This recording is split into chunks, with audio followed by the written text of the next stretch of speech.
Welcome back to another delicious adventure. Today we're looking at food photography lighting techniques. Now I will say to you, choosing the right lighting for your food is as bad as picking between a chocolate brownie and a lemon tart for dessert. I'm just gonna have a little bit of both. I'm Robin from Robin's Academy, and today we're going to quite literally face the labyrinth of lighting, the mishaps, the errors, absolute disasters, and we're going to fix them all. Okay, so if you've ever had an issue with lighting, or particularly choosing the right lighting, you're in the right place, so make sure you stick around. First challenge we have is natural lighting. She's a diva. Okay, she's an absolute diva. She will come when you want her, she will leave when you need her, she will play hide and seek with you, and she's an absolute pain. But you can actually make her happy, you can get the perfect shot. The first thing you're going to need to understand is quite literally the type of light you have. Being able to read the light that you have is really, really important. And if you don't know how to do that, please go and check out this video, because mapping out that light that you have consistently so you know where and when is the best place to shoot is really important, because it allows you to be a bit more predictable, and the best time to shoot in your house, or the best time to shoot, best time of year to get this kind of lighting. And if you know when it's coming, you can get ready for it. If you don't know what you've got, you're dealing and running around after a toddler. It's ridiculous. And when it comes to manipulating this natural light, it is very much like having a toddler. You need to be able to nudge it in the right direction. You need to be able to convince it to behave the way you want it to. But don't be worried about giving it a little bribe. You know, reflectors, diffusers, these are ways that we can help it go exactly where we want it to be.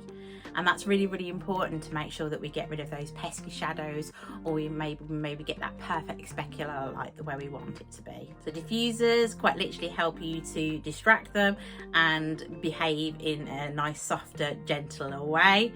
And your reflectors point them in the right direction. When it comes to that devious toddler known as natural light, decides to take that danger nap that we all know and dread, it can all go terribly wrong, can't it? Okay, so when the light disappears, you've run out of time, you've missed the sunlight, you're gonna have to go to that very, very trustworthy and standing artificial light. Now, artificial light for a lot of people can be intimidating because it's got a cost there.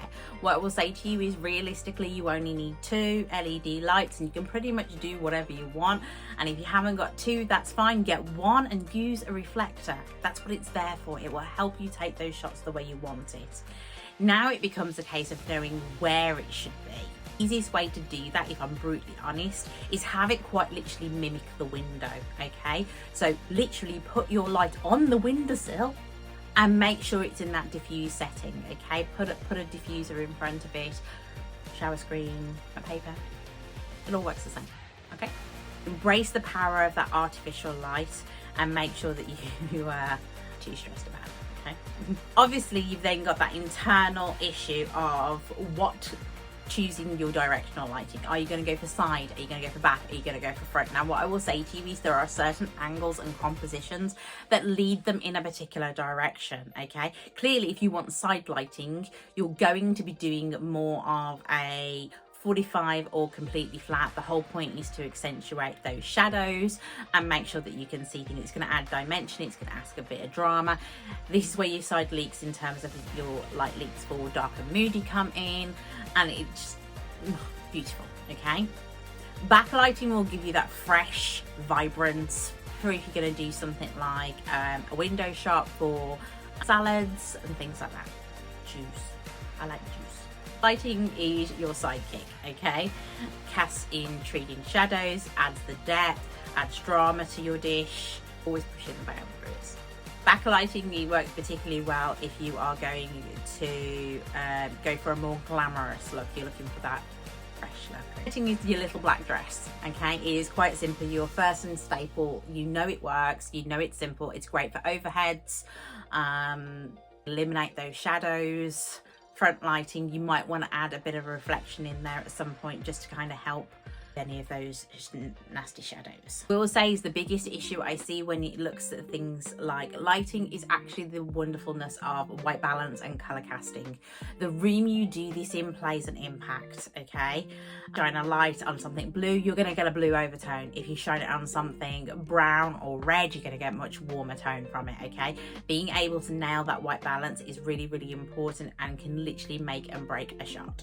One thing to realise is if you don't know how to deal with it, or you think you're going to have a problem with your white balance, get your grey card, your white card, and make sure you've got that ability to adjust that just the way you want it to.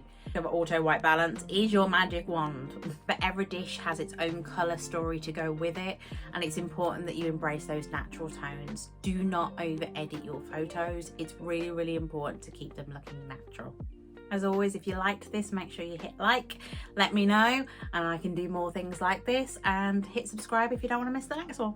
Next time.